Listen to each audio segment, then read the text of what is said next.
suis une touche à tout et j'ai commencé par le milieu de la mode pour ensuite retomber dans le milieu du design industriel.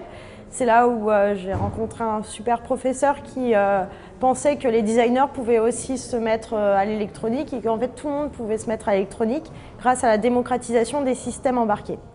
Et donc j'ai fréquenté pas mal les hackerspaces et tout ce qui est en fait système, lieu open source d'échange justement et de partage de connaissances dans l'internet et les systèmes électroniques. Et j'ai commencé comme ça à apprendre vraiment l'électronique et à avoir une réelle passion pour ça, que j'ai croisé par la suite en fait avec le domaine du textile puisque c'était ma formation d'origine. Et du coup, les problématiques étaient très intéressantes parce que c'était vraiment un défi de recherche de trouver les bons systèmes pour intégrer en fait ces systèmes qui ne sont pas faits aux vêtements et au textile. On a 4 mannequins qui sont un peu la prémisse d'une collection et sur lequel j'ai fait pas mal de versionning parce qu'à chaque fois, j'ai soit modifié l'électronique, soit modifié le textile parce qu'il y a beaucoup d'itérations dans l'innovation. On l'a entendu ce matin par rapport aux chercheurs justement qui font énormément d'itérations sur leurs produits et c'est à peu près la même chose.